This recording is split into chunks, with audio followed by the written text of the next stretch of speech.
Hindi ako tatakas. Bitawan niyo ko. Oo, ano yan?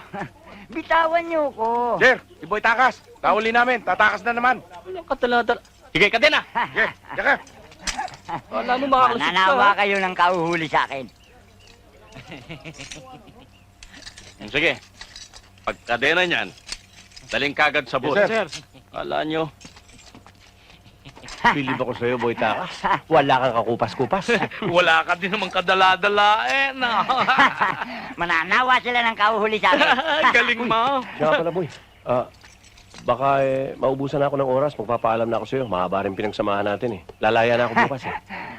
Ano? Lalaya ka na? Yes, Boy. Hindi pwede yan. Sama ako. Kailan? Bukas. O bakit pagbababukas mo pa? Ngayon na! Time is gold! Ano ba na yan? Okay, sakay! Three! Ano ba na ito? Ayan! Boy, dili ka, Boy. Boy, Boy. Tumata ka sa bulin! Mga walang yan eh! Bakit mo pinakawalan? Halika, dali! Habulin natin! Dali! Ano ka? Ako'y tantahan na mo! Bilisan mo! Pagpa! Sige, Amon! Lalaya na ako bukas. Dadamay pa. Mga walang yan kayo! Aabutan din namin kayo! Ano naman sila? Pinapalit pa ako. Ay! Tanda!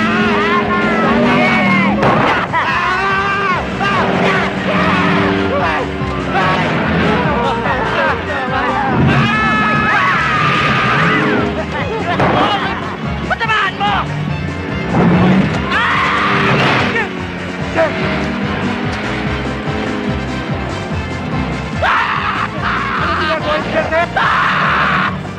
Babaan niyo ako rito!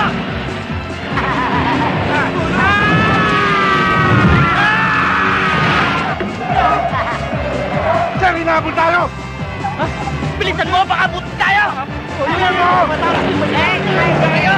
Sige, Amonan!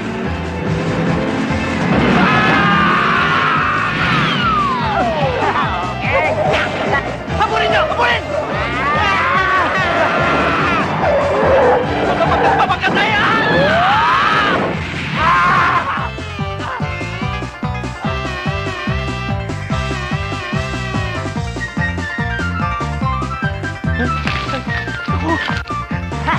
Sige, kapit kayo! Mapunta na tayo sa langit! Bukas na ako lalaya eh.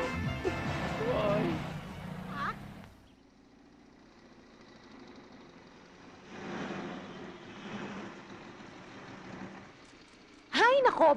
Ako dun sa isa sa mga customer namin. Ang yabang-yabang. Akala mo ang ganda-ganda. Ay! Ano ba yan? Naku! Masaya pala ang araw mo. Ako kaya, kamusta? Ay. Oo nga pala. Kamusta ang araw mo?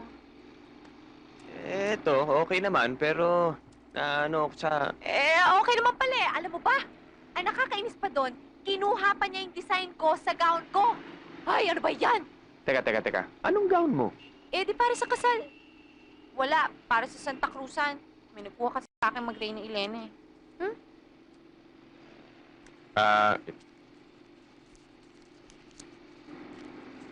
Hoy! Hoy! Sandali! Aray ko! Ano ba? Huwag mo itatapon yung balat sa labas. Yan nga ang tinuturo ko sa mga estudyante ko, yung alagaan ng environment eh. Tapos maging bad example ka. Sige. Alagaan mo ang environment. Pero, muntik naman bumakat yung makeup ko dyan sa salamin na yan, no? Ikaw din. Ma-headline tayo. Mag-shota. Na-aksidente dahil sa balat ng chewing gum. Uy! Huwag kang magbibiro ng ganyan, ha? Sorry na. Pinapatawa lang naman kita dyan, eh. Well, hehe. Hindi ako natatawa. Kahit sa biro, ayokong isipin na sa isa sa atin may mangyayari. Kung totoo yan sinasabi mo, ihinto mo na yung paninigarilyo mo dahil pinaiikli mong buhay mo. At saka, ayoko namang mabiyuda ng maaga, no? Itapa mo na yan. Oo. Ang environment, hay nako. Alam mo ba kung anong klaseng nikotin ang pumapasok dyan sa lungs mo? Baka mamaya dyan, hindi ka na makahinga. Ikaw din. Hay nako! Ang init-init naman dito sa kotse mo. Kailan ka ba bibili ng aircon? Nalulusaw ang makeup ko.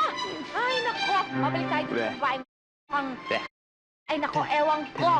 Nagpupumili talagang isuot pa yung gown na body hugging. Hindi ko matake. Kaya akin pa naman yun. Ginawa ko yun para sa sarili ko, di ba nga?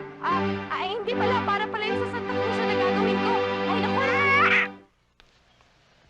Hey, guard. Can I open the gate? Sino ka?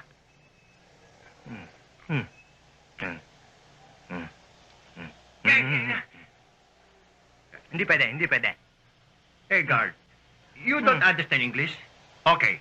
I'll explain it in Filipino language. Teka muna, teka sandali. Pin your ID properly. ID. No ID. Hindi ka pwedeng pumasok. You don't understand English. Okay.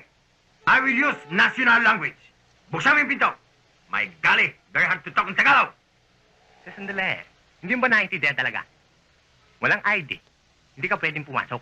Sige, malis ka na. But I want to talk to the principal. I have my summit conference to him. Understand? Naninigaw ka yata dahil binata mo yata sa laki. Don't move. Don't go. Guard. Anong problema? Ano ma'am? Si ma'am, nagpupumilit pumasok eh, hindi naman pwede pumasok, walang ID eh. Anong problema? Yan batuta mo nakakastorbo eh. Anong problema ninyo? Lady, because I have my summit conference to the principal of this school. And this gully person is refusing me to enter in this gully gate. This guy, hindi ka pwede Ma'am, hindi pwedeng pumasok, walang ID eh. Hindi eh. Meron naman pala siyang appointment kay Mr. Dakoy-Kuy eh. Di papasukin na lang, di ba? At saka sasama ko na lang kayo sa office of the principal. At saka yung sinabi ko na nakakastorbo eh. Baba mo na. Ma'am. Papasukin mo na lang kami, please. Yes, ma'am. Halika na. Thank you.